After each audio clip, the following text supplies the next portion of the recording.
পুরুষের কাছে নারীদেরকে শুভনীয় করে সৃষ্টি করেছেন আল্লাহ রাব্বুল আলামিন। এই পৃথিবীর যা কিছু ভালো আছে তার অর্ধেকটা নর আর অর্ধেকটা নারীর জন্য সৃষ্টি করেছেন।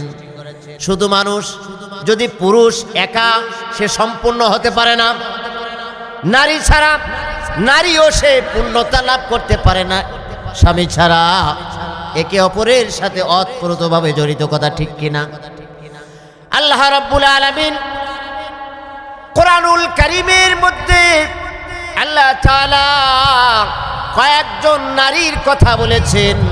আল্লাহ তাআলা বিশেষ করে মারিয়াম আলাইহিস সালাতু ওয়াস সালামের কথা কোরআনুল কারীমের মধ্যে আল্লাহ তাআলা বলে দিয়েছেন।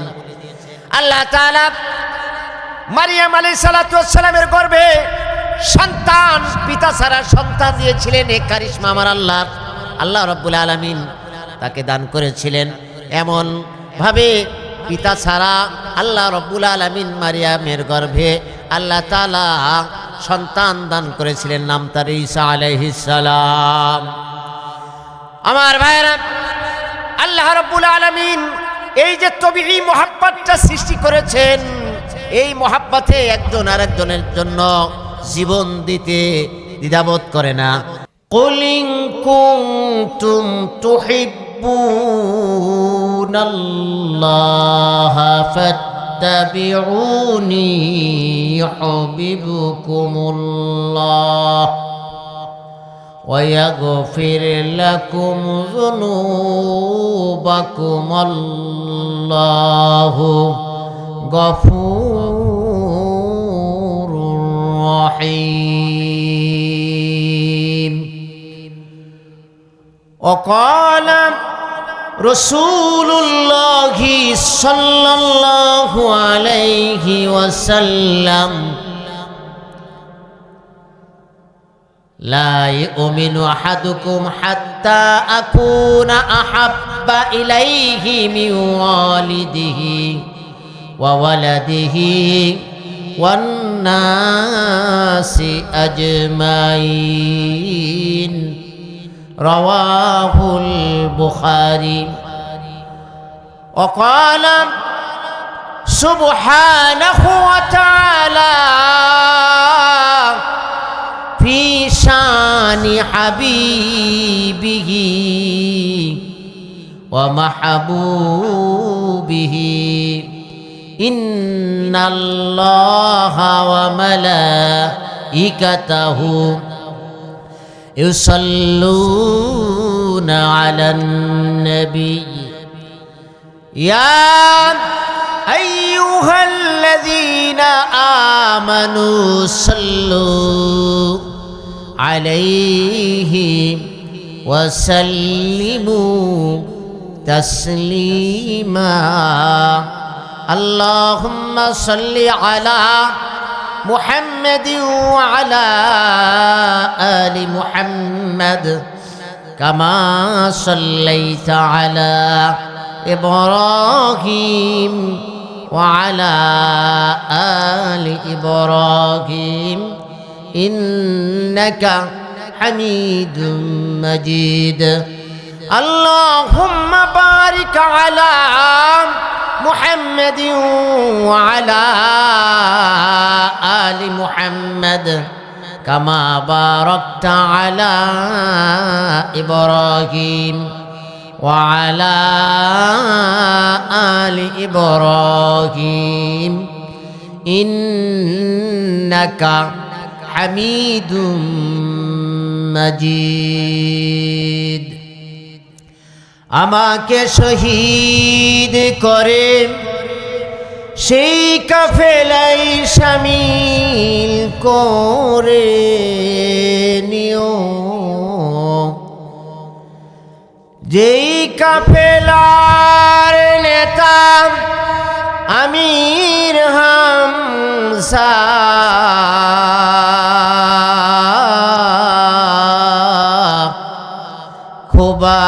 খোবাইব খাব্বাব।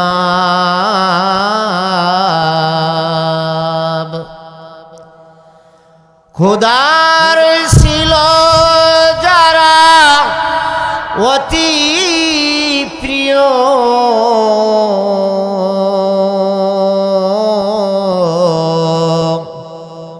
আমাকে শামিল করে নিও বালাগাল ওলাবি কামালিহি কাশাবাত দুজা বিজামালিহি হাসনাতু জামিউ খিসালিহি সাল্লু আলাইহি ওয়া আলিহি বালাগাল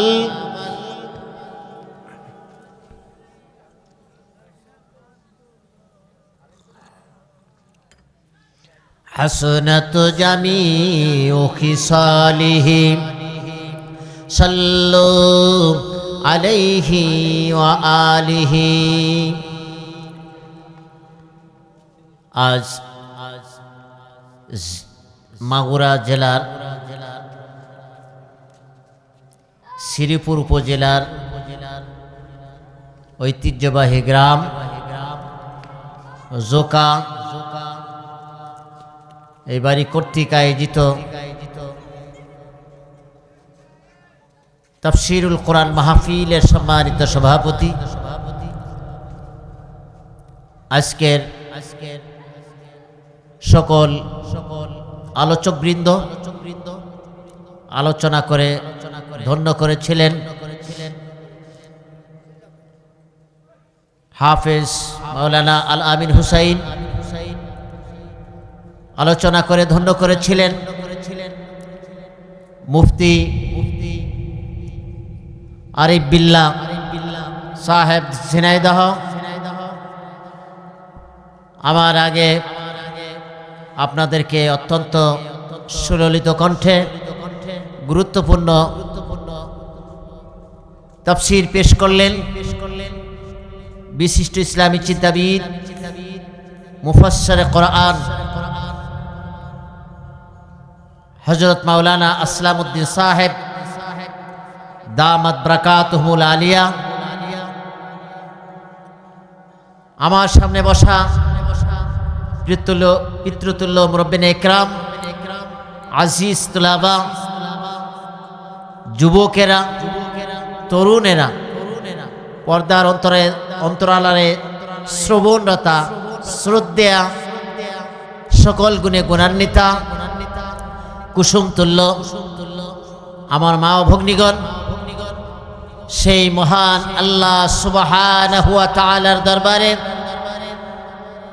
কালিমাতুশ শুকর আদায় করছি যে মহান আল্লাহ সুবহানাহু ওয়া তাআলা আমাদেরকে আজকের দুনিয়াবি সকল কাজকর্মকে পিছনে রেখে কোরআন সুন্নাহর আলোকে আজকের এই তাফসীরুল কোরআন মাহফিলে আসার বসার আলোচনা করার এবং শোনার সৌভাগ্য দান করেছেন যে আল্লাহ, সেই আল্লাহ তাআলার দরবারে শুকরিয়া আদায় করছি। সকলে পড়ে নি আলহামদুলিল্লাহ। দুরুদ ও সালাম পাঠ করছি সে মহান মানবতার মুক্তির দূত, সকল নবীগণের সরদার, সকল রসুলদের নেতা, তাজদারে মদিনা, দুলহাই মদিনা, কিয়ামতের ময়দানে যেই নবী সকল গুনাহগার উম্মতকে সুপারিশ করে আল্লাহ রাব্বুল আলামিনের সুমহান জান্নাতে নেওয়ার সুপ্রিম এই পাওয়ারটুকু ক্ষমতাটুকু অর্জন করবেন, সেই পেয়ারা নবীর প্রতি, রসুলের প্রতি আমরা শ্রদ্ধা ভরে সম্মানের সাথে সকলে মিলে দুরুদ ও সালাম পাঠ করি। সকলে পড়ে নি সাল্লাল্লাহু আলাইহি ওয়াসাল্লাম। প্রিয় উপস্থিতি, প্রিয় শ্রোতা মণ্ডলী, দীর্ঘ রাত পর্যন্ত আলোচনা হবে না। আপনারা অনেক গুরুত্বপূর্ণ আলোচনা শুনেছেন। এখন রাত গভীরের দিকে যাচ্ছে। আমি আপনাদের সামনে দীর্ঘ সময় বয়ান করব না, অল্প কিছু সময় দিনই কিছু আলোচনা করতে চাই। আল্লাহ এবং আল্লাহ রসুলের প্রেম মহাব্বত নিয়ে আমরা কথাগুলি শুনবো তো ইনশাআল্লাহ। অল্প সময়, ঘন্টাখানেক সময় একটু দেওয়া যাবে ইনশাআল্লাহ। আল্লাহ তাআলা যেন আমাদের সকলকেই ধৈর্য দান করেন। ধৈর্যের সাথে যেন আমরা কিছু সময় আল্লাহ এবং আল্লাহ রসুলের প্রেম মহাব্বতে ভালোবাসায় কোরআন সুন্নাত থেকে কিছু আলোচনা আমি করতে পারি আর আপনারা শুনতে পারেন। সেই মর্মে আল্লাহ রাব্বুল আলামিনের দরবারে তৌফিক চাচ্ছি। আমা তৌফিক ইল্লা বিল্লাহ। প্রিয় উপস্থিতি, আপনাদের সামনে মহাগ্রন্থ আল কোরআনের আলে ইমরান থেকে এক টুকরা আয়াতে কারিমা তেলাওয়াত করেছি। রাসূল মাকবুল সাল্লাল্লাহু আলাইহি ওয়াসাল্লামের অসংখ্য হাদিস থেকে মাত্র এক টুকরা হাদিস পড়েছি। আল্লাহ তাআলা যদি তৌফিক দান করেন তাহলে আমার এই পাঠকৃত তেলাওয়াতকৃত আয়াতে কারিমা এবং হাদিসের উপরে আমার আলোচনা আমি ইতি টানব, শেষ করব বলে আশা ব্যক্ত করছি এবং তৌফিক চাচ্ছি আল্লাহ সুবহানাহু ওয়া তাআলার দরবারে যেন আল্লাহ তাআলা আমার কণ্ঠের আওয়াজ এবং যোগ্যতা এবং বোঝানোর যেন আল্লাহ তাআলা তৌফিক দান করেন। আমা তৌফিকি ইল্লা বিল্লাহ। প্রিয় উপস্থিতি, আমরা আল্লাহকে ভালোবাসতে চাই কি চাই না? আল্লাহর ভালোবাসা, আল্লাহর প্রেম মহাব্বত ভালোবাসা আমরা হাসিল করতে চাই কি চাই না? আল্লাহর ভালোবাসা আমাদের দরকার। আল্লাহর রসুলের প্রেম মহাব্বত ভালোবাসা আমাদের দরকার। আল্লাহ তাআলা কোরআনুল হাকিমের সূরা আলে ইমরানে ইরশাদ করেছেন, কুল ইন কুনতুম তুহিব্বুনাল্লাহ ফাত্তাবিউনি ইউহিব্বুকুমুল্লাহ ওয়া ইয়াগফির লাকুম যুনুবাকুম আল্লাহু গফুরুর রহিম। আল্লাহ তাআলা তার নবীকে আহ্বান করেছেন, বলে দিয়েছেন, কুল, হে নবী আপনি বলে দিন, ইন কুনতুম তুহিব্বুনাল্লাহ, তোমরা যদি আল্লাহকে ভালোবাসতে চাও, আল্লাহকে যদি ভালোবাসতে চাও তাহলে ফাত্তাবিউনি, আমি রসুলকে ইত্তেবা করো, অনুসরণ করো, ইউহিব্বুকুমুল্লাহ, তাহলে আল্লাহ রাব্বুল আলামিন তোমাদেরকেও ভালোবাসবেন।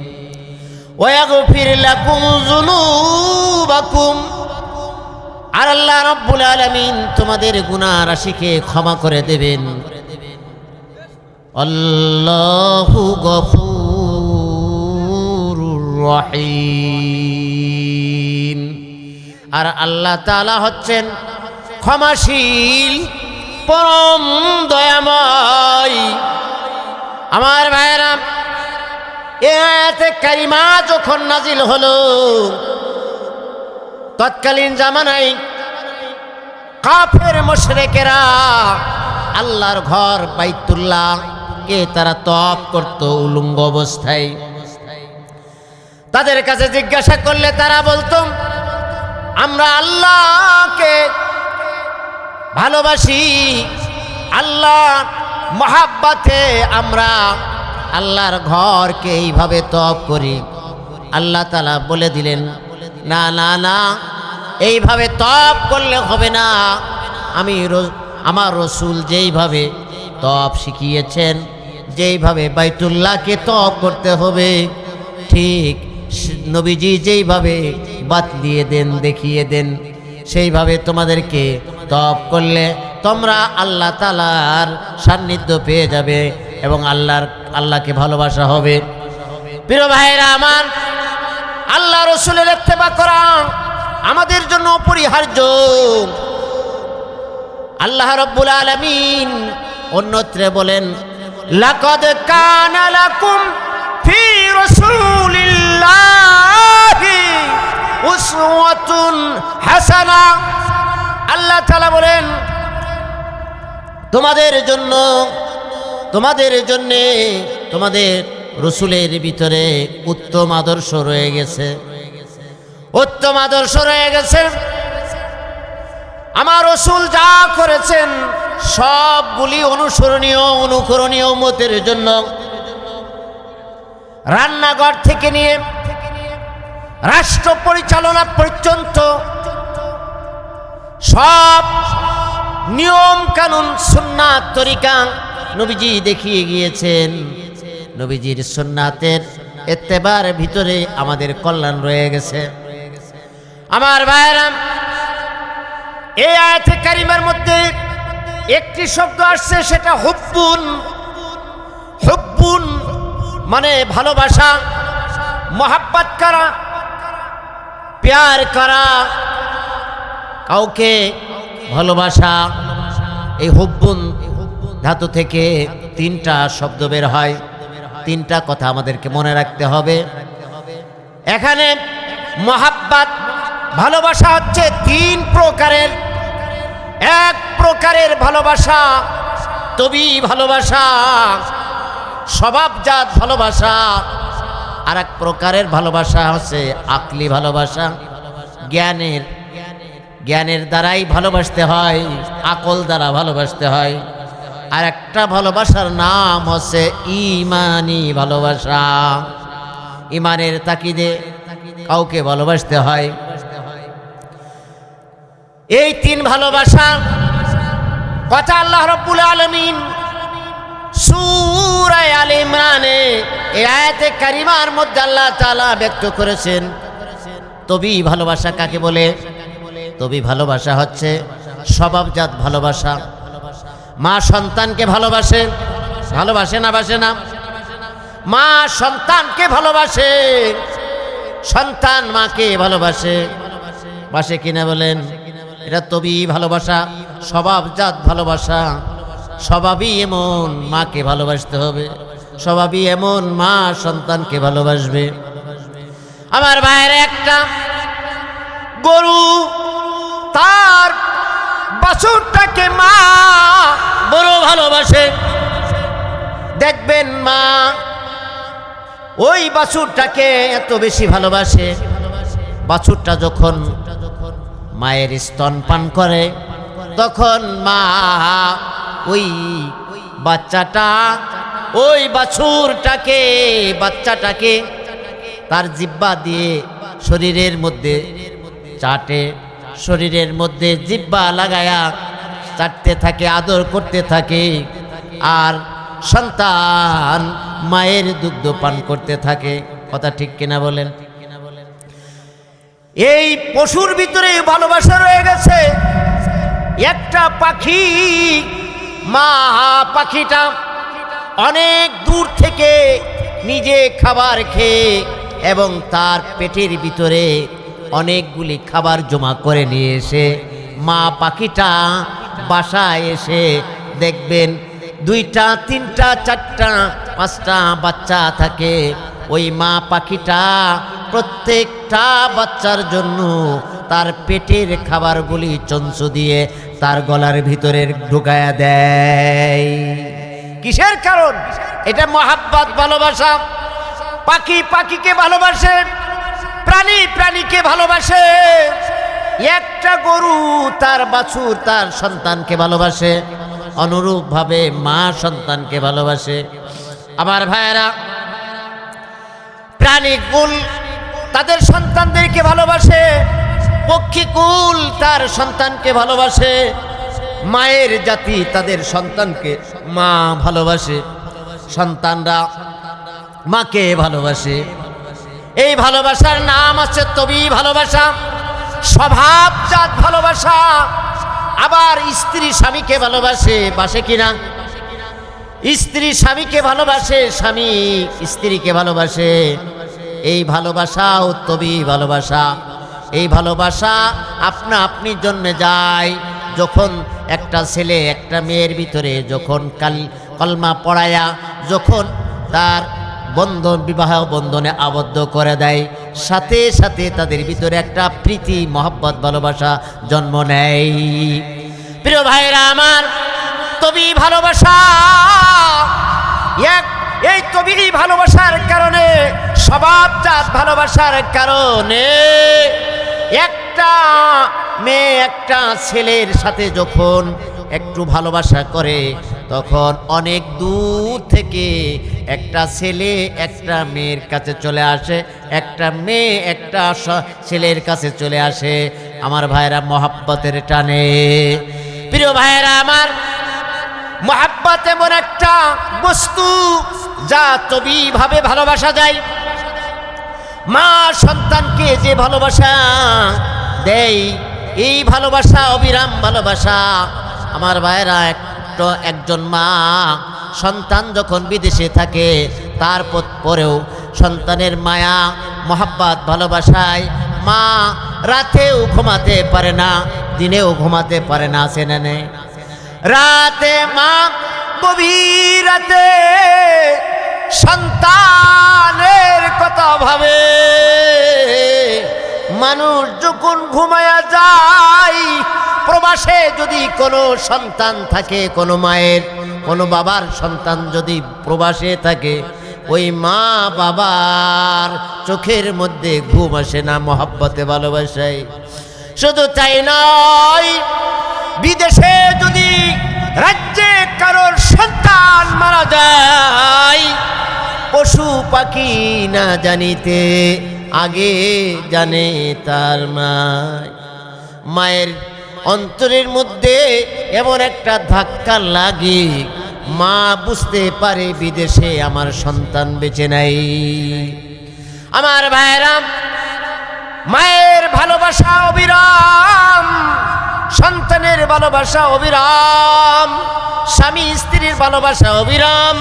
আল্লাহ তাআলা বলছেন, ওমিন আয়াতিহি খলাকালাকুম আসওয়াদাল লিতাসকুনু ইলাইহা ওয়া জাআলা বাইনাকুম মাওয়াদ্দাতান ওয়া রাহমা। আল্লাহ তাআলা বলছেন, স্বামী আর স্ত্রী আমি আল্লাহ পাক সৃষ্টি করেছি। সূরা রুমের 41 নং আয়াতে কারিমায় আল্লাহ তাআলা বলে দিয়েছেন, আমি স্বামীকে সৃষ্টি করেছি, স্ত্রীকে সৃষ্টি করেছি। অখলাকনাকুম আসওয়াজা, আমি জোড়ায় জোড়ায় সৃষ্টি করে দিয়েছি। আর স্বামী একমাত্র তার সংসার করার পরে, ডিউটি করার পরে, তার অফিস আদালত থেকে ফেরার পরে একমাত্র যায় প্রশান্তি লাভ করে তার স্ত্রীর কাছে। যে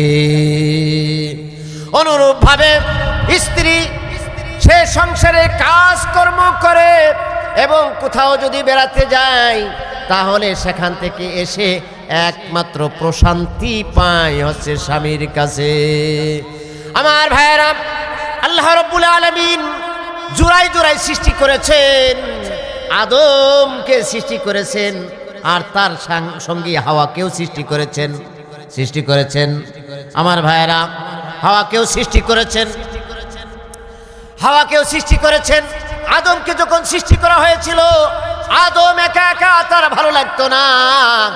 কেমন জানি আমার পাশে যদি কেউ থাকতো, কেউ হতো, কত ভালো হতো। এই কল্পনা আসার সাথে সাথেই আল্লাহ রাব্বুল আলামিন তার বাম পাজরের হাত থেকে হাওয়া আলাইহিস সালাতু ওয়াস সালামকে সৃষ্টি করেছিলেন। প্রিয় ভাইরা আমার, আল্লাহ রাব্বুল আলামিন এই মানুষের ভিতরে এমন ভালোবাসা তৈরি করে দিয়েছেন। একজন অফিসার তার দরবারে তার অফিসিয়াল কাজের মধ্যে তার যেই খাদেমটাকে মহব্বত করে কিনা? খাদেম ওই স্যারকে মহব্বত করে বাসে কিনা? তাহলে ভালোবাসার সব জায়গা আছে কিনা? আল্লাহ তাআলার সমস্ত সৃষ্টিকুলের মধ্যে ভালোবাসা, আল্লাহ রাব্বুল আলামিনের প্রেম মহব্বত ভালোবাসা সব দান করে দিয়েছেন। আমার ভাইয়েরা, মাখলুকাতের ভিতরে আল্লাহ রাব্বুল আলামিন এই ভালোবাসার কথা কোরআনুল কারীমের মধ্যে বলেছেন। ভালোবাসতে হবে একমাত্র, কেউ যদি কাউকে ভালোবাসে আল্লাহর হস্তে ভালোবাসতে হবে। আমার ভাইয়েরা, আল্লাহ রাব্বুল আলামিন কোরআনুল হাকিমের ভিতরে আল্লাহ তাআলা এই পৃথিবীতে 6 থেকে 7টা বস্তুকে সুশোভিত করেছেন, ভালোবেসে সৃষ্টি করেছেন। তার মধ্যে যুজ্জিনা লিন-নাসি হুব্বুশ শাহাওয়াতি মিনান নিসাই ওয়াল বানিনা ওয়াল কানাতিরিল মুকানতারাতি মিনাদ-যাহাবি ওয়াল ফিদ্দা ওয়াল খাইলিল মুসাওওয়ামাতি ওয়াল আনআমি ওয়াল হারথ যালিকা মাতাউল হায়াতিদ দুনিয়া। আল্লাহ তাআলা কয়েকটা বস্তুকে আল্লাহ রাব্বুল আলামিন সৃষ্টি করেছেন। তার মধ্যে 1 নাম্বার হচ্ছে নারী জাতিকে যুজ্জিনা লিন-নাস, মানুষের কাছে শোভনীয় করে আল্লাহ তাআলা সৃষ্টি করেছেন মহিলাদেরকে, নারীদেরকে পুরুষের কাছে নারীদেরকে শোভনীয় করে সৃষ্টি করেছেন। আল্লাহ রাব্বুল আলামিন এই পৃথিবীর যা কিছু ভালো আছে তার অর্ধেকটা নর আর অর্ধেকটা নারীর জন্য সৃষ্টি করেছেন। শুধু মানুষ, যদি পুরুষ একা সে সম্পূর্ণ হতে পারে না, নারী ছাড়া নারীও সে পূর্ণতা লাভ করতে পারে না স্বামী ছাড়া। একে অপরের সাথে ওতপ্রোতভাবে জড়িত, কথা ঠিক কিনা? আল্লাহ রাব্বুল আলামিন কোরআনুল কারীমের মধ্যে আল্লাহ তাআলা কয়েকজন নারীর কথা বলেছেন। আল্লাহ তাআলা বিশেষ করে মারিয়াম আলাইহিস সালাতু ওয়াস সালামের কথা কোরআনুল কারীমের মধ্যে আল্লাহ তাআলা বলে দিয়েছেন। আল্লাহ তাআলা মারিয়াম আলাইহিস সালাতু ওয়াস সালামের গর্ভে সন্তান, পিতা ছাড়া সন্তান দিয়েছিলেন। এই কারিশমা আমার আল্লাহ রাব্বুল আলামিন তাকে দান করেছিলেন। এমন ভাবে পিতা ছাড়া আল্লাহ রাব্বুল আলামিন মারিয়ামের গর্ভে আল্লাহ তাআলা সন্তান দান করেছিলেন, নাম তার ঈসা আলাইহিস সালাম। আমার ভাইরা, আল্লাহ রাব্বুল আলামিন এই যে তবিঈ মুহাব্বতটা সৃষ্টি করেছেন, এই মুহাব্বতে একজন আরেকজনের জন্য জীবন দিতে দ্বিধাবোধ করে না। আমার ভাইরা, যখন নেতার কথা মানে, যখন অনুসারীরা জীবন দিয়ে দেয় নেতার জন্য, আছে না নাই? আমার ভাইরা, মুহাব্বত আল্লাহ তাআলা বলেন, কুল ইন কুনতুম তুহিব্বুনাল্লাহ ফাত্তাবিউনি ইউহিব্বুকুমুল্লাহ ওয়া ইয়াগফির লাকুম যুনুবাকুম আল্লাহু গফুরুর রহিম। আল্লাহ রাব্বুল আলামিন তবে মুহাব্বত সৃষ্টি করেছেন, এরপরে আকলি মুহাব্বত সৃষ্টি করেছেন। আকলি মুহাব্বত হচ্ছে জ্ঞানের কায়দায় কাউকে ভালোবাসা, আকল, জ্ঞান, বুদ্ধি, বিবেচনার আঙ্গিকে কাউকে ভালোবাসতে হবে। যেমন ডাক্তার একজন রোগীকে অপারেশন করে, অপারেশনের আগে কিন্তু ডাক্তারের প্রতি ওই রোগীর আন্তরিকতা, মহব্বত সৃষ্টি হয় না। যখনই অপারেশন করা হয়ে যায়, তার অপারেশন সাকসেস হয়ে যায়, সুস্থ হয়ে যায়, তখন কিন্তু এই রোগীর ডাক্তারের প্রতি একটা আন্তরিকতা, মহব্বত, ভালোবাসা সৃষ্টি হয়।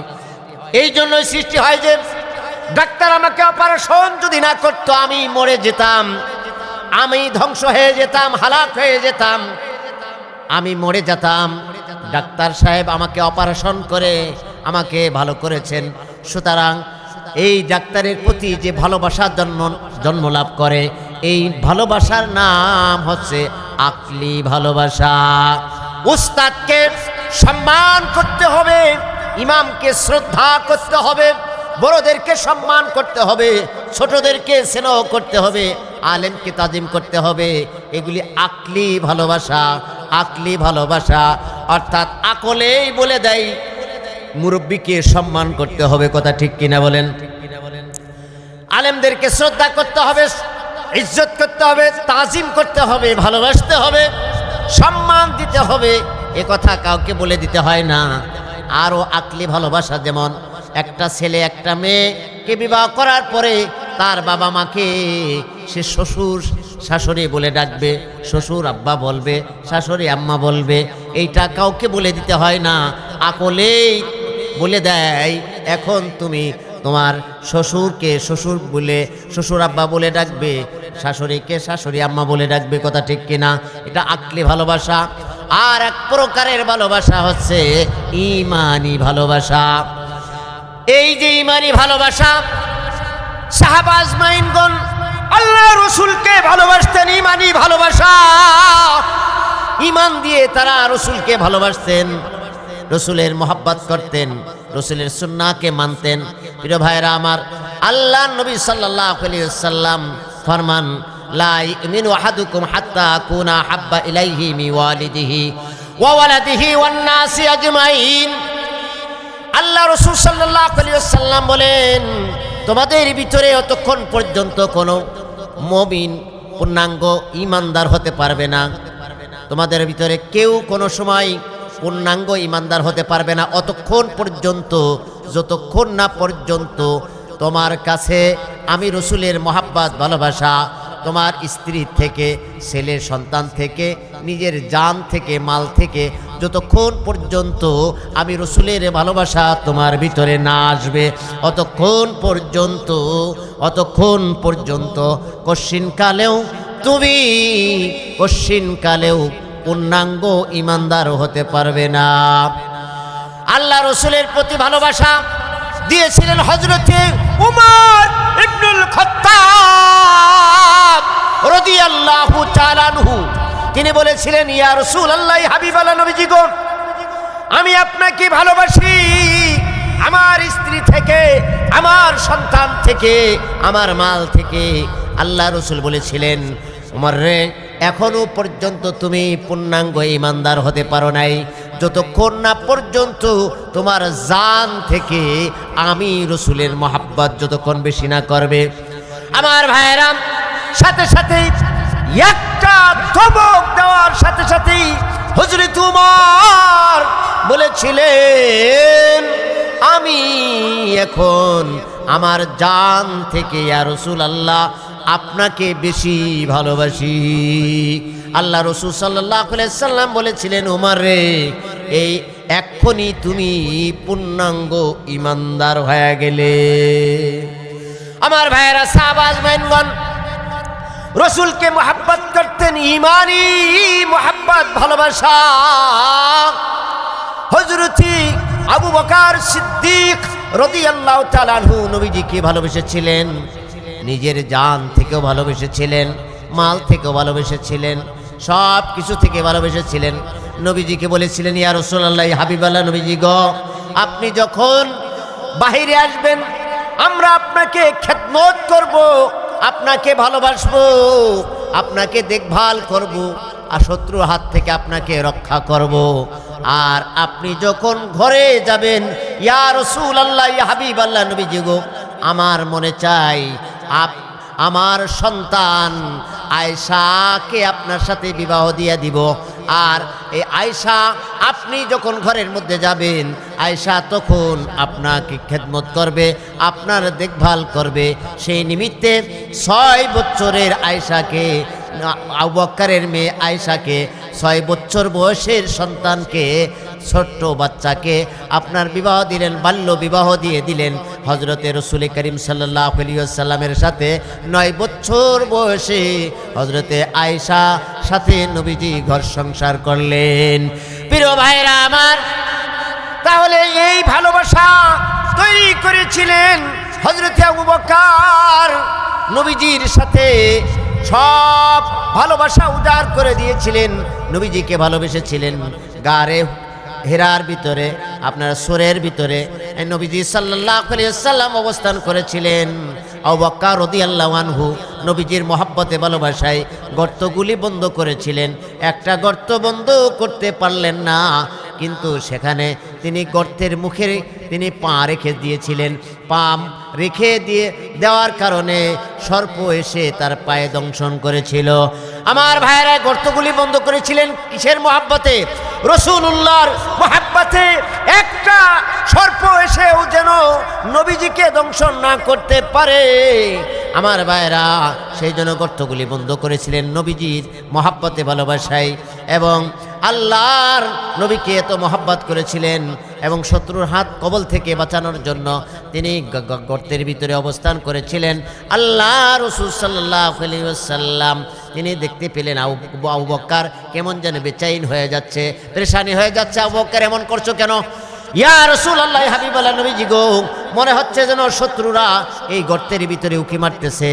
কেমন জানি আমার কাছে মনে হয় ওরা যেন কেমন জানি আমাদেরকে পেয়ে বসলো, আমরা যেন ধরা পড়ে গেলাম শত্রুদের হাতে। প্রিয় ভাইরা আমার, আল্লাহ নবী সেদিন বলেছিলেন, লা তাহজান ইন্নাল্লাহা মানা। আবু বকর, চিন্তা করো না, আমাদের সাথে আল্লাহ আছেন। প্রিয় ভাইরা আমার, নবীজিকে মহব্বত করেছিলেন। নবীজিকে মহব্বত করে হযরত উসমান রাদিয়াল্লাহু তাআলা আনহু নবীজির দুইটা মেয়েকে বিবাহ করেছিলেন। আমার ভাইয়েরা, রসুলের মহব্বতের প্রেম ভালোবাসায় নবীজিও বেসেছিলেন উসমানকে। আমার ভাইয়েরা, নবীজির সাহাবীদের ভিতরে হযরত উসমান একেবারে তিনি লজ্জাশীল ছিলেন, খুবই ভদ্র টাইপের মানুষ ছিলেন। আল্লাহ নবী সাল্লাল্লাহু আলাইহি সাল্লাম তার কলিজার টুকরা হযরতে জয়নাবকে বিবাহ দিয়েছিলেন মহব্বত করে। এরপরে জয়নাবের ইন্তেকালের পরে হযরতে রুকায়াকে বিবাহ দিয়েছিলেন। এই জন্য হযরতে উসমানকে জিন নুরাইন বলা হয়। জিন নুরাইন নামে ভূষিত তিনি হচ্ছে দুইটা নূর বিবাহ করেছিলেন, অর্থাৎ নবীজির দুইটা কন্যা সন্তানকে বিবাহ করেছিলেন। নবীজির কন্যা সন্তান ছিল চারটা। কয়টা কন্যা সন্তান? চারটা কন্যা সন্তান, ফাতেমা, জয়নাব, কুলসুম, রুকায়া। ফাতেমা, আমার জয়নাব, রুকায়া, কুলসুম, ফাতেমা, চারটা মেয়ে সন্তান আল্লাহ পাক দান করেছিলেন। আর আল্লাহ পাক রব্বুল আলামিন তিনাকে সন্তান ও পুরুষ সন্তানও দান করেছিলেন। কিন্তু তৈয়ব, তাহের, কাসেম, ইব্রাহিম সবাই শৈশবেই ইন্তেকাল করে।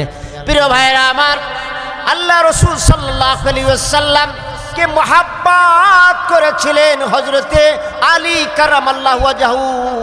নবীজি সাল্লাল্লাহু আলাইহি ওয়াসাল্লামের মেয়ে ফাতেমাকে হযরতে আলী রাদিয়াল্লাহু আনহুর সাথে বিবাহ দিয়েছিলেন, মহব্বত করে চয়েস করেছিলেন নবীজি নিজেই। নবীজি নিজেই চয়েস করেছিলেন আলীকে, চয়েস করেছিলেন মেয়ের জন্য, ফাতেমার জন্য। নবীজি মহব্বত করে চয়েস করেছিলেন হযরতে আলীকে। আমার ভাইয়েরা, নবীজি সাল্লাল্লাহু আলাইহি ওয়াসাল্লাম এইভাবে মহব্বত করে হযরত আলীকে মহব্বত করে ফাতেমাকে বিবাহ দিলেন হযরতে আলীর সাথে। অনুরূপভাবে আল্লাহ রাব্বুল আলামিন কোরআনুল হাকিমের ভিতরে বিভিন্ন জায়গায় আল্লাহ তাআলা মহব্বতের কথা বলেছেন, ভালোবাসার কথা বলেছেন। আর সাহাবীদের ভালোবাসা ছিল ঈমানি ভালোবাসা, আমার আপনার ভালোবাসা হবে নবীজির ঈমানি ভালোবাসা। কথা ঠিক কিনা? আল্লাহর নবী বলেন, মান আহাব্বা সুন্নতি ফাকাদ আহাব্বানি ওয়া মান আহাব্বানি কানা মাই ফিল জান্নাহ।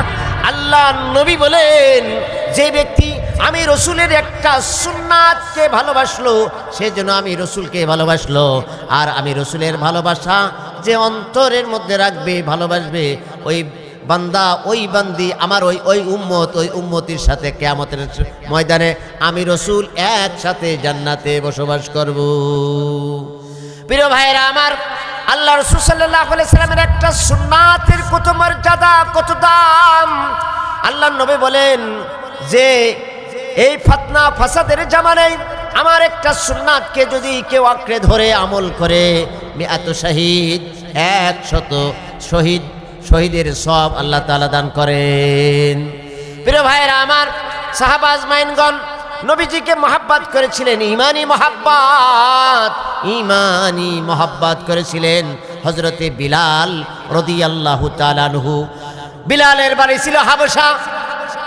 মদিনা থেকে 1700 কিলোমিটার দূরে হযরতি বিলালের বাড়ি, সেখান থেকে নবীজির মহাব্বতে ভালোবাসায় চলে এসেছিলেন সেই মদিনাতে, মক্কাতে। প্রিয় ভাইরা আমার, নবীজিকে ভালোবেসেছিলেন হযরত আবু যর গিফারি, নবীজিকে ভালোবেসেছিলেন হযরতে আবু হুরায়রা রাদিয়াল্লাহু আনহু, নবীজিকে ভালোবেসেছিলেন হযরতে খাব্বাব, নবীজিকে ভালোবেসেছিলেন হযরতে আবু যর রাদিয়াল্লাহু তাআলা আনহু, নবীজিকে ভালোবেসেছিলেন সুমাইয়া রাদিয়াল্লাহু তাআলা আনহা। আল্লাহ রাসূলের মহব্বত, প্রেম, ভালোবাসায় হযরতে সুমাইয়া এই পৃথিবীর ইতিহাসে সর্বপ্রথম সাহাবিয়া, মহিলা সাহাবীদের ভিতরে হযরতে সুমাইয়া সর্বপ্রথম রাসূলের প্রেম, মহব্বত, ভালোবাসায় শহীদ হয়েছিলেন। তাও কালিমা ছেড়েছিলেন না, ঈমানের কালিমা ছাড়েন নাই। আমার ভাইয়েরা, হযরতে সুমাইয়া যেই মর্মান্তিক যেই ঘটনা তার শাহাদাতের, প্রিয় ভাইয়েরা আমার, হযরতে সুমাইয়া কে বলা হলো, সুমাইয়া তুমি মুহাম্মাদের প্রতি মহব্বত ভালোবাসা ছেড়ে দাও, মহব্বতের কালিমা ছেড়ে দাও। সুমাইয়া বলেছিল আমাকে যদি টুকরা টুকরা করা হয়, তারপরে সুমাইয়া একটা মুহূর্তের জন্য কালিমা ছেড়ে দিবে না। আমার ভাইরা, আবু জেহেল সুমাইয়ার বাড়িতে গেল, সুমাইয়াকে বলল, সুমাইয়া এখনো সময় আছে, তুমি কালিমা ছেড়ে দাও, মুহাম্মাদের প্রতি ঈমান ছেড়ে দাও, আল্লাহর প্রতি ঈমান ছেড়ে দাও, তুমি আমাদের ধর্মে গ্রহণ করো, ধর্মে দীক্ষিত হও, তুমি ঈমান ছেড়ে দাও, কুফরি ধর্মের ভিতরে চলে আসো। সুমাইয়া বলল না, এটা সম্ভব হবে না, কিন্তু বারবার ওয়ার্নিং করলো আবু জেহেল। আবু জেহেল বলল, সুমাইয়া রে এখনো সময় আছে, বলছি ঈমান ছেড়ে দাও, ঈমান ছেড়ে দাও। কিন্তু তিনি বলতেছেন, বারবার সুমাইয়া বলতেছেন আমি ঈমান ছাড়তে পারবো না, নবীর মুহাব্বত আমি ছাড়তে পারবো না, আল্লাহর প্রেম ভালোবাসা আমি ছাড়তে পারবো না, আমি কালিমা পড়েছি, এই কালিমাকে আমি কখনো বিসর্জন দিতে পারবো না, কালমা ছাড়তে পারবো না, ঈমান ছাড়তে পারবো না, নবীর প্রতি মুহাব্বত আমি ছেড়ে দিতে পারবো না। এইবার আবু জেহেল বলল, এমন শাস্তি দেব রে সুমাইয়া, দৃষ্টান্তমূলক তোমাকে শাস্তি দিব, যদি তুমি এখনো ছেড়ে না দাও কালিমা, তোমাকে এমন শাস্তি দেব, হাজারো মানুষ তোমার এই শাস্তি দেখবে। ও সুমাইয়া তুমি কালিমা ছেড়ে দাও। সুমাইয়া বলল, না, কোশ্চিনকালেও সম্ভব হবে না, আমি সুমাইয়াকে টুকরা টুকরা করে যদি পোড়ায়ে ভস্মও করে দেওয়া হয়, যদি আমাকে ছাই বানায় ফেলানো হয়, তারপরও সুমাইয়া কোশ্চিনকাল নবীর মহব্বত ছাড়বে না, কালিমা ছাড়বে না। প্রিয় ভাইয়েরা আমার, এই কথা বলে হাজার মানুষের সম্মুখে সুমাইয়ার দেহ থেকে এক একটা কাপড় খুলে নেওয়া হলো, সরিয়ে নেওয়া হলো, খুলে নেওয়া হলো। এক পর্যায়ে আবু জেহেল তার খঞ্জরটা বের করে, ধারালো অস্ত্রটা বের করে সুমাইয়ার লজ্জা স্থানের দিকে তল পেটে সজোরে আঘাত করলেন। সুমাইয়া জমিনে লুটিয়ে পড়লেন। আমার ভাইয়েরা রক্তাক্ত হয়ে গেলেন। তারপরে কালিমা ছাড়লেন না, মুহাব্বত ছাড়লেন না, ভালোবাসা ছাড়লেন না, রাসূলের প্রেম ভালোবাসা ছাড়লেন না। সুমাইয়া তিনি শহীদ হয়ে গেলেন, তারপরও রাসূলের প্রেম মহব্বত ভালোবাসা ছাড়লেন না। প্রিয় ভাইরা আমার, এই জন্য মহিলা সাহাবা পর্যন্ত নবীজিকে ভালোবেসেছেন। এক সাহাবিয়া, এক মহিলা সাহাবী, তিনি রাসূলুল্লাহ সাল্লাল্লাহু আলাইহি ওয়াসাল্লামের দরবারে জিহাদের আগ মুহূর্তে একটা সন্তান নিয়ে এসেছেন, ছোট দুধের সন্তানকে নিয়ে এসেছেন। ইয়া রাসূলুল্লাহ, হাবিবাল্লাহ নবীজি গো, আমি কিছুই দিতে পারলাম না জিহাদের ময়দানে আপনার প্রেম মহব্বতে ভালোবাসায়। রাসূল গো, আমার এই বুকের সন্তান, দুধের সন্তানকে আপনার সামনে আমি পেশ করলাম, নজরানা পেশ করলাম। নবীজি বললেন, মহিলা, এই দুধের বাচ্চা সন্তান দিয়ে আমি রসুলের কি হবে? তখন মহিলা বলেছিলেন, ইয়া রাসূলুল্লাহ, ইয়া হাবিবাল্লাহ, নবীজি গো, এই শিশু সন্তানকে দিয়ে আপনি জিহাদের ময়দানে ঢাল বানাবেন। যখন কাফের বেঈমানেরা আপনার সম্মুখ পানে থেকে যখন তীর বর্ষা যখন বল্লম খঞ্জর যখন নিক্ষেপ করে দেবে, তখন আমার এই সন্তানটাকে ঢাল হিসাবে ব্যবহার করবেন। আমার সন্তান শহীদ হয়ে যাবে, তীর বর্ষার আঘাতে তার দেহ ক্ষতবিক্ষত হয়ে যাবে, আমি মায়ের কোনো পরোয়া নাই।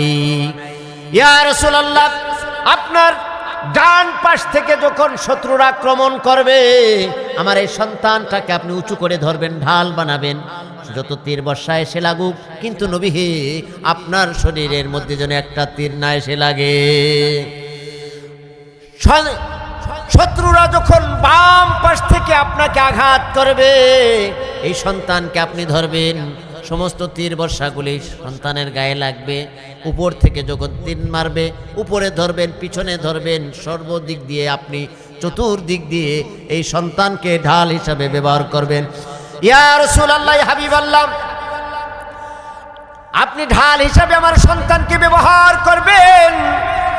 প্রিয় ভাইরা আমার, রাসূলুল্লাহ সাল্লাল্লাহু আলাইহি ওয়াসাল্লাম বড্ড খুশি হয়ে গেলেন। নবীজি বললেন যে, মহিলা, তুমি যে কৃতিত্ব দেখালে, যে ইনকিসারি দেখালে, যে তাওয়াজু দেখালে, যে মহাব্বত আর ভালোবাসা দেখালে, তুমি উজাড় করে দিয়ে, মনকে উজাড় করে দিয়ে আমি রসুলের প্রেম মহব্বত ভালোবাসায় তুমি উন্মুক্ত হয়েছ, পাগলেরই হয়ে গেছ। যাও যাও, তোমার সন্তানকে নিয়ে তুমি বাড়িতে চলে যাও। আমি রসুল তোমার এই আচরণে, এই ব্যবহারে আমি খুশি হয়ে গেছি। প্রিয় ভাইরা আমার, প্রিয় উপস্থিতি, এই জন্য আমাদের সেই রসুলের মহাব্বত ভালোবাসা অবশ্যই অর্জন করতে হবে। আল্লাহ রসুলের প্রেম ভালোবাসা যদি আমাদের অন্তরের ভিতরে না থাকে, কাল কিয়ামতের ময়দানে আমরা কেউ নবীজির সুপারিশ পাবো না।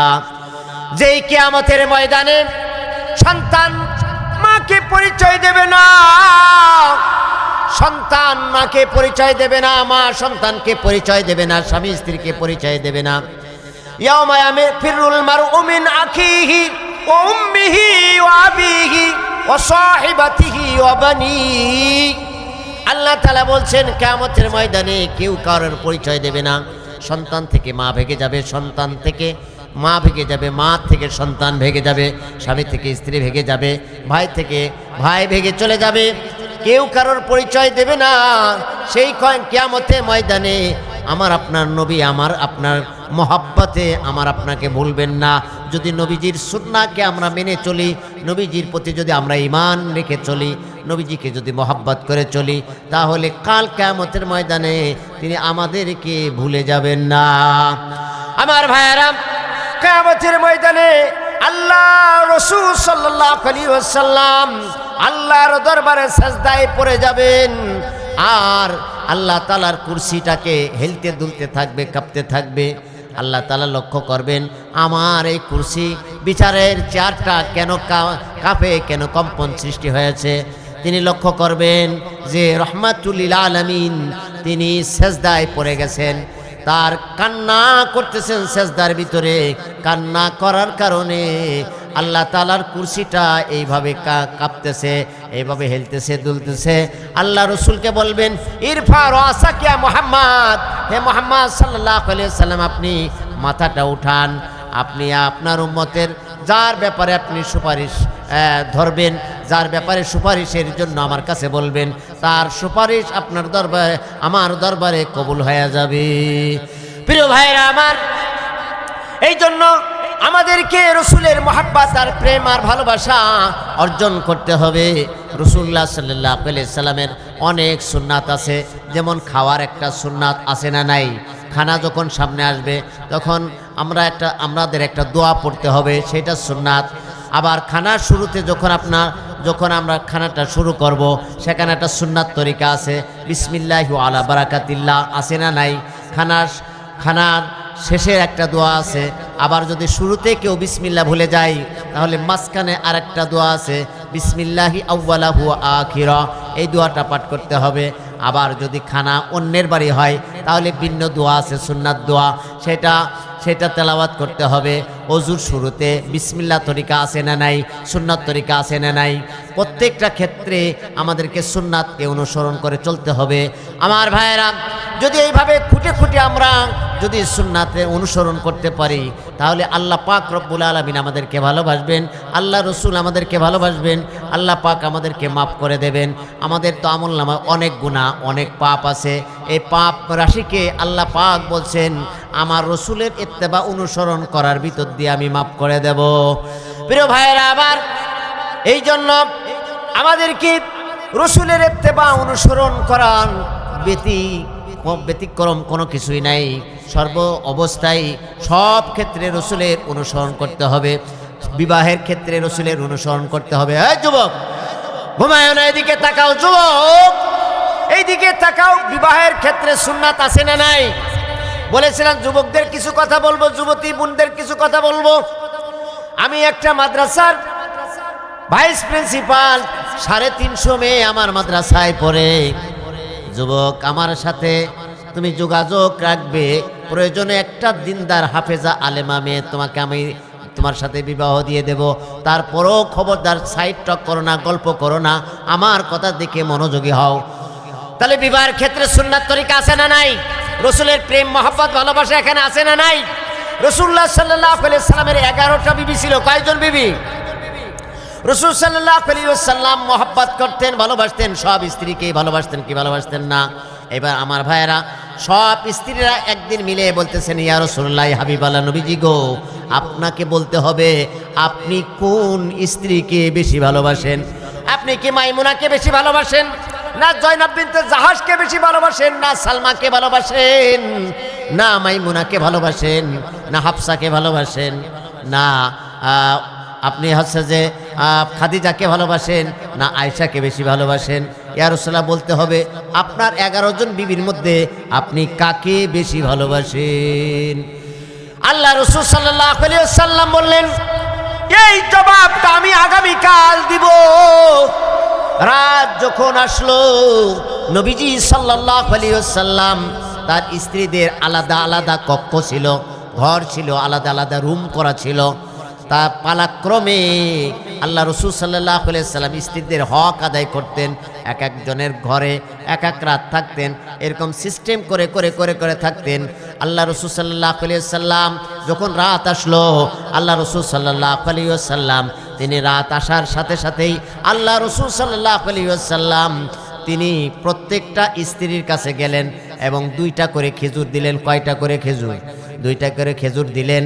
আল্লাহ রাসূল সাল্লাল্লাহু আলাইহি ওয়াসাল্লাম 2টা করে খেজুর দিলেন আর বললেন, খবরদার তোমার এই কথা যেন কেউ না জানে, এই বার্তা যেন কেউ না জানে, কারোর কাছে বলবে না। আর একজন স্ত্রীর ঘরে গেছেন, তিনাকেও 2টি খেজুর দিয়েছেন, বলেছেন খবরদার তুমি এই বার্তা কাউকে জানাবে না।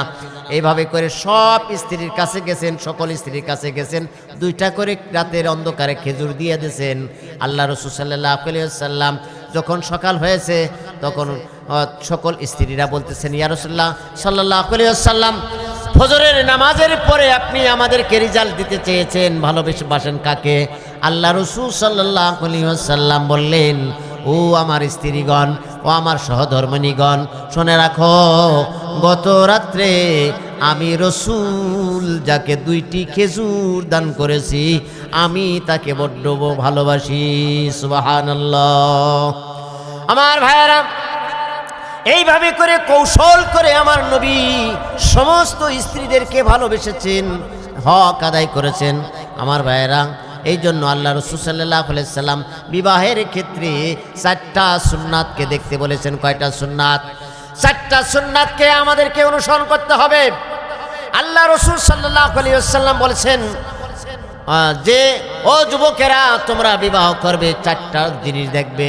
যুবকেরা কয়টা জিনিস দেখবে? 4টা জিনিস দেখবে। অলিমা আলিহা, দেখতে হবে যে এই মেয়েটা, যে মেয়েটাকে আমি বিবাহর প্রস্তাব দিয়েছি বা যাকে আমি বিবাহ করতে যাচ্ছি, এই মেয়েটার সম্পদ আছে কিনা। অলিমা আলিহা, প্রথম দেখতে হবে মাল। আল্লাহ রাসূল সাল্লাল্লাহু আলাইহি ওয়াসাল্লাম সর্বপ্রথম যে বিবাহ করেছিলেন হযরতে রাসূল করিম সাল্লাল্লাহু আলাইহি ওয়াসাল্লাম খাদিজাকে বিবাহ করেছিলেন। এই খাদিজা তৎকালীন আরব জাহানের শ্রেষ্ঠ ধনী নারী ছিলেন। ৭২ কেজি স্বর্ণ তার কাছে ছিল, লক্ষ লক্ষ টাকা তার ব্যবসায়ের মধ্যে ছিল। সেই খাদিজাকে তিনি বিবাহ করেছিলেন, কথা ঠিক কিনা? এই জন্য আল্লাহর নবী বলেছেন অলিমা আলিহা, যুবক রে, তোমাকে যদি বিবাহ করতে হয় তাহলে তুমি মেয়ের মাল দেখবে, সম্পদ দেখবে, সম্পদ আছে কি নাই।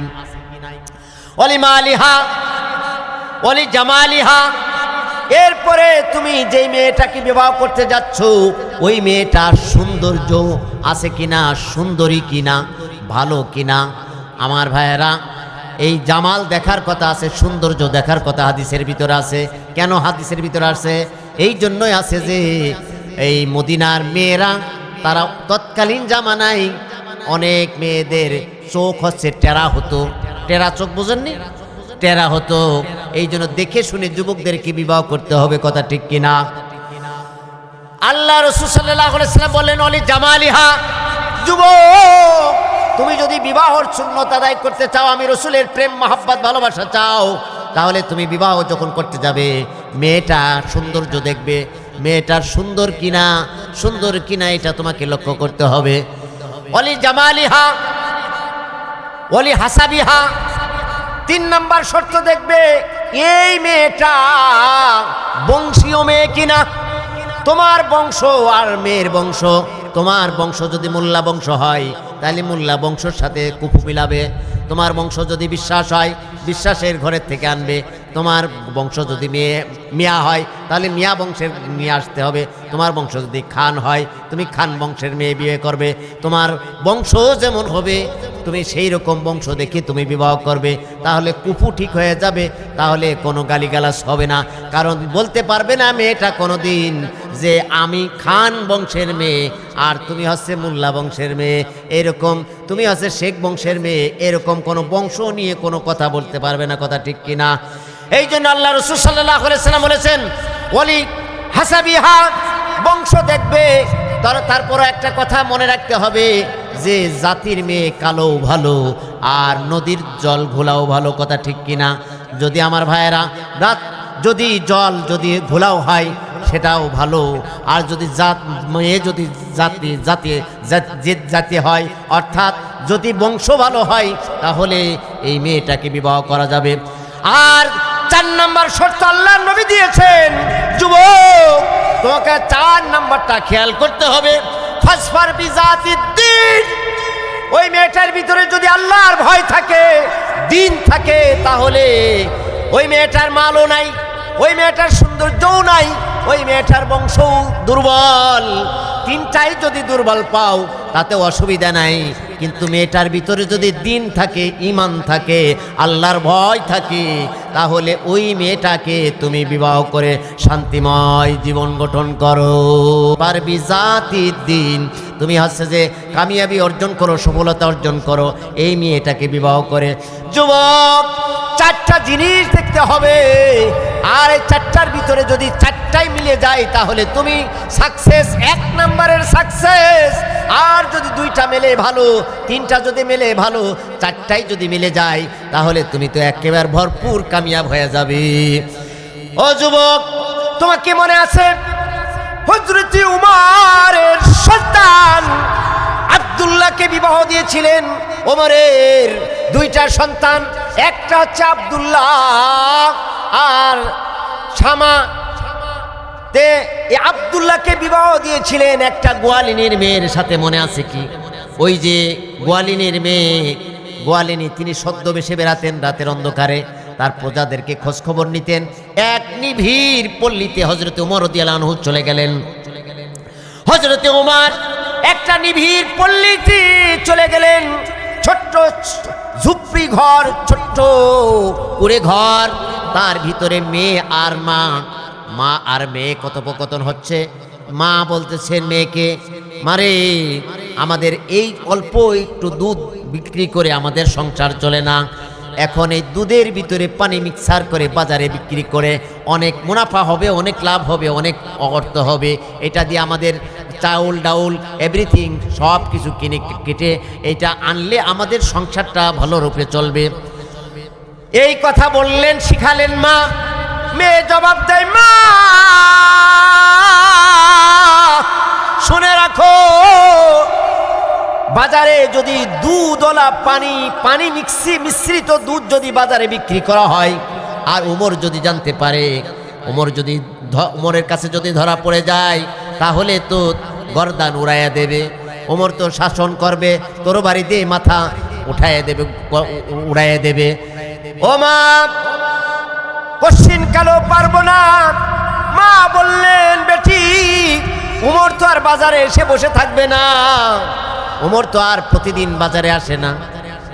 উমর তো আর প্রতিদিন দুধের হাটায় আসে না। সুতরাং তুমি দুধের ভিতরে পানি দাও মা। বলতেছে, না, এটা সম্ভব না। উমর যদি নাও দেখে, উমরের খোদা কিন্তু সদা সর্বদাই দেখেন কিনা। এই কথোপকথন শুনে গেলেন হযরত উমর ওই ঝুপড়ি ঘরের পিছনে দাঁড়িয়ে দাঁড়িয়ে রাতের অন্ধকারে সব কথাগুলি শুনে গেলেন। প্রিয় ভাইয়েরা আমার, যুবকেরা, কথাগুলি ভালো করে বুঝো। এই কথাগুলি শুনে গেলেন, কথোপকথন শুনে গেলেন, মা এবং মেয়ের কথাগুলি শুনে গেলেন। হযরত উমর পরের দিন বার্তা নিয়ে আসলেন গোয়ালিনীর কাছে। বললেন, গোয়ালিনী, তোমার মেয়েটাকে বিবাহ দেবে। বলছে, কোন ছেলের সাথে, কার ছেলের সাথে? বলতেছে, গোয়ালিনী শুনে রাখো, আমি অর্ধজাহানের খলিফা ওমরের ছেলে আব্দুল্লাহর সাথে তোমার মেয়েটাকে কি তুমি বিবাহ দেবে? গোয়ালিনী বললেন, এটা কেমন কথা? দেশের রাজা, প্রধানমন্ত্রী, খলিফাতুল মুসলিমিন, তার ছেলে আব্দুল্লাহর সাথে বিবাহ দেব আমার মেয়েটাকে? তাহলে তো আমার কপাল লাগছে, আমার কপাল তো ধন্য, আমি গোয়ালিনী তো ধন্য, আমি রাজি হয়ে গেলাম। আমার ভাইয়েরা, ওই গোয়ালিনীর মেয়েটা সাথে হজরতে আব্দুল্লাহকে বিবাহ দিলেন হজরত ওমর। তার সন্তান, তার ছেলে আব্দুল্লাহকে গোয়ালিনীর মেয়ের সাথে বিবাহ দিয়েছিলেন। তার সম্পদ ছিল না, তার চেহারা ছিল না, বংশ বলিয়াদু ছিল না তেমন, কিন্তু আল্লাহর ভয় ছিল।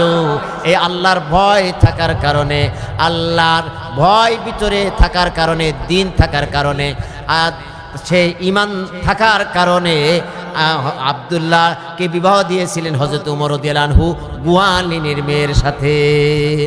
প্রিয় ভাইরা আমার, এই জন্য বলি, চারটা জিনিস দেখে বিবাহ করতে হবে যুবক। চারটা জিনিস লক্ষ্য করবে।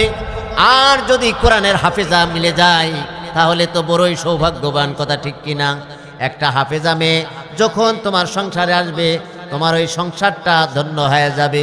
সকাল সন্ধ্যায় কোরআন খুলে পড়বে, আর বাড়িতে যত সদস্য আছে বেনামাজি সদস্যকে সে তালিম করে করে সে দিনদার বানাবে, নামাজি কালামি বানাবে।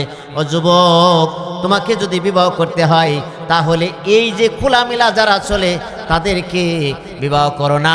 খোলামেলা না যারা চলে, যারা পর্দা মেনটেন করে চলে, তাদেরকে বিবাহ করো, জীবনে শান্তি পাবে যুবক। যেই সকল মা বোনেরা মেয়েদেরকে আপনারা এলোমেলো ছেড়ে দেন, খবরদার এলোমেলো ছেড়ে দেবেন না। পর্দা করা মেয়েদের জন্য ফরজ, কথা ঠিক কিনা? পুরুষের জন্য ফরজ, মেয়েদের জন্য ফরজ। পুরুষের জন্য এক ধরনের ফরজ, তাদের চক্ষুকে হেফাজত করা ফরজ, আর নারীদেরকে পুরো দেহ ঢেকে রাখা ফরজ, কথা ঠিক কিনা? প্রিয় ভাইয়েরা আমার, দেখবেন একটা মাছি কখন বসে কলার উপরে, যখন কলার খোসা থাকে না, শিলা থাকে, তখন কিন্তু মাছি বসে। যদি কভারিং করা থাকে সে তখন কিন্তু মাছি ভেরে না। আমার ভাইয়েরা, যারা বেপর্দা নারী তাদের একরকম ব্যাপার, আর যারা পর্দানিশীন নারী তাদেরকে আল্লাহ তাআলা আর এক রকম মর্যাদা দান করেছেন। আল্লাহ রাসূল সাল্লাল্লাহু আলাইহি ওয়াসাল্লাম বলেছেন, আল মারাতু ইযা সাল্লাত খামসাহা ওয়া সামাত শাহরাহা ওয়া হাসানাত ফারজাহা ওয়া তাআত বালাহা ফালতাদখুল মিন আইয়ি আবওয়াবিল জান্নাতি শাআত। আল্লাহ রাসূল সাল্লাল্লাহু আলাইহি ওয়াসাল্লাম বলেন, যেই নারী চারটা কাজ করবে, যেই নারী 5 ওয়াক্ত নামাজ আদায় করবে, রমজান সামনে রমজান আসতেছে, রমজানের রোজা রাখবে, আর যেই নারী সতীত্বের হেফাজত করবে, পর্দায় থাকবে, আর যেই নারী তার স্বামীর হুকুম অনুযায়ী নিজের জিন্দেগি গঠন করবে, স্বামীকে মেনে চলবে, এই 4টা কাজ যেই নারী করবে, ফালতাকুল মিন আবওয়াবিল জান্নাতি শাআত, আল্লাহ রাসূল সাল্লাল্লাহু আলাইহি সাল্লাম বলেন সে জান্নাতের যে কোনো দরজা দিয়া 8টা দরজা তার জন্য ওপেন থাকবে, খোলা থাকবে, তার ইচ্ছা মতো জান্নাতের 8টা দরজার যে কোনো দরজা দিয়ে জান্নাতের মধ্যে প্রবেশ করতে পারবে। প্রিয় ভাইয়েরা, এটা সুবহানাল্লাহ জোরে হবে না আসতে হবে? সুবহানাল্লাহ। আপনারা কি ঘুমাচ্ছেন নাকি? প্রিয় ভাইয়েরা আমার, পর্দার কথা বললাম। পর্দা করলে একটা কালো মেয়েও সুন্দর দেখা যায়, সুন্দর মনে হয়। কারণ কি? পর্দা একটা লাবণ্যতা। দেখেন, এই যে পর্দায় থাকলে তার মান বাড়ে। কেমন করে মান বাড়ে আমি বলি। এই যে সুন্দরবন, খুলনার এই সুন্দরবনের ভিতরে হরিণ বসবাস করে, অন্যান্য প্রাণীরা বসবাস করে। এই হরিণ বনটা আছে একটা পর্দা, আর এই বনে থাকার কারণে, পর্দায় থাকার কারণে হরিণের ভিতরে আল্লাহ তাআলা 2টা জিনিস দান করেছেন। একটা হচ্ছে তার চেহারার লাবণ্যতা, চেহারা সুন্দর, যে হরিণ একবার দেখেছে আর একবার দেখতে মনে চাই, টানা টানা চোখ, আর ডোরা কাটা তার শরীরের ভিতরে, দাগ দাগ ডোরা কাটা। কত সুন্দর তার চেহারাটা, কত সুন্দর তার অবয়ব, কত সুন্দর তার শিং, কত সুন্দর তার চাহনি, কত সুন্দর তার চলাফেরা, নিউট্রান ক্লিন, কত সুন্দর পরিষ্কার। কথা ঠিক কিনা? একটা হরিণের বাচ্চা কেউ যদি এখানে ছেড়ে দেওয়া হয়, আগামীকালকে 2টা বা 3টা বাচ্চা সহ একটা হরিণের বাচ্চা দেখানো হবে, সবাই ভিড় জমাবে। কিন্তু কেউ যদি বলে আগামীকাল সন্ধ্যাবেলা বা আগামীকাল দুপুরবেলা বা সকালবেলায়, সকাল 10টায় এই জুকা স্কুল ময়দানের মধ্যে একটা ধাড়ি ছাগল সহ 3টা বাচ্চা দেখানো হবে, কেউ কি যাবে? কেউ যাবে না। কারণ দাড়ি ছাগল অত সকলের বাড়িতে থাকে, ছাগল তো সবার বাড়িতে থাকে, তাই না? বাচ্চা থাকে, ওটা কেউ দেখতে যাবে না, কিন্তু হরিণ এটা দেখতে যাবে। তাহলে পর্দায় থাকার কারণে এই হরিণের মান বাড়লো, চেহারার লাবণ্যতা বাড়লো, আর হরিণ থেকে মৃগনাভি তৈরি হয়, কস্তুরী আম্বার, সব থেকে সুঘ্রাণ পৃথিবীর শ্রেষ্ঠ আতর তৈরি হয় হরিণের মৃগনাভি থেকে। আর এটা হরিণের ভিতরেই থাকে। প্রিয় ভাইরা আমার, অন্য কিছুর ভিতরে থাকে না। এই জন্য পর্দানিশীন মা যারা আছে তারা সব থেকে দামি, সব থেকে দামি। এই ভারতবর্ষে খাজা মঈনুদ্দিন চিশতি রহমাতুল্লাহি আলাইহি, তিনি এত বড় বুজুর্গ ছিলেন, এত বড় আল্লাহর ওলি ছিলেন। খাজা মঈনুদ্দিন চিশতি রহমাতুল্লাহি আলাইহিকে এক নজর দেখে ভারতবর্ষের 60,000 বেদিন কাফের বেঈমানেরা একসাথে মুসলমান হয়েছিলেন। সুবহানাল্লাহ। হযরতে খাজা মঈনুদ্দিন চিশতি রহমাতুল্লাহি আলাইহি তিনি খুশি হয়ে বাড়িতে ফিরতেছেন। এমত অবস্থায় মা খাজা মঈনুদ্দিনকে দেখলেন চেহারার মধ্যে খুব হাস্যাস চেহারা, সুন্দর উজ্জ্বলতা, সুন্দর লাগতেছে। বলতেছে, বাবা তোমাকে এত খুশি লাগে কেন? বলতেছেন, খাজা মঈনুদ্দিন বলতেছেন, মা কেন আমি খুশি হব না? আমি খাজা মঈনুদ্দিনের হাতে আজকে 60,000 কাফের বেঈমান ঈমান এনেছে। সুবহান। তখন মা বলতেছে, খাজা মঈনুদ্দিন শুনো, বাবা খাজা মঈনুদ্দিন, এইটা তোমার কোনো কারামতি না বাবা, এইটা আমি মায়ের কারামাত।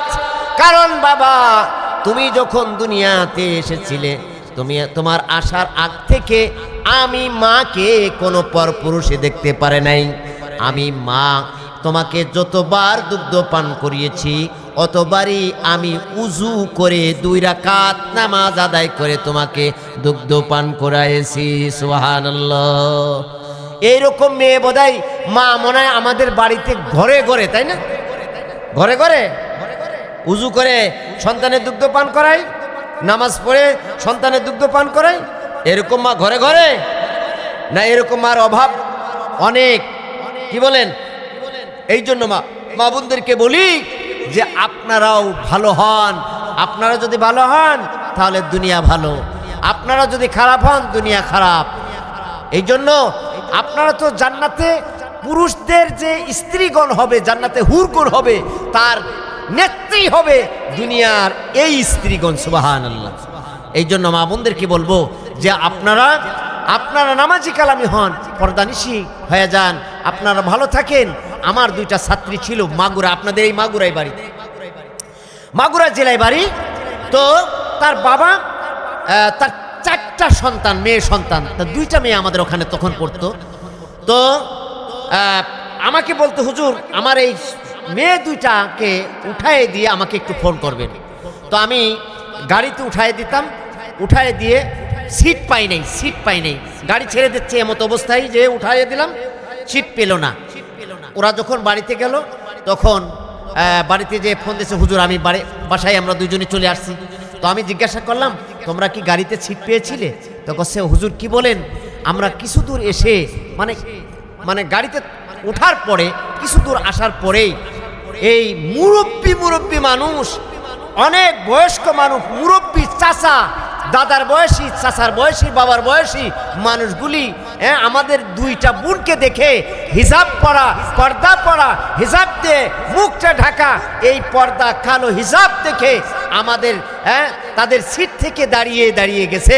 আর আমাদেরকে খালা আম্মা, চাচি আম্মা, ফুপি আম্মা বলে আমাদেরকে সিটের মধ্যে বসায় দিয়েছে। সুবহানাল্লাহ। দেখছেন, পর্দা করলে মান কমে না, বাড়ে। মায়ের জাতি, তাদের মান আরো বাড়বে যদি পর্দার মধ্যে তারা থাকে, শালীনতা বজায় রাখে, এবং হাট বাজারও যদি যায় তাহলে সে পর্দা মেনটেন করে যাবে। কোনো আত্মবাড়িতে যখন যাবে পর্দা মেনটেন করে যাবে, বাইরে যখন যাবে পর্দা মেনটেন করে যাবে, হিজাব পরে যাবে, তারপরে বড় ওড়না পেঁচিয়ে যাবে। এটা হচ্ছে যে কোরআন এবং হাদিসের বিধান।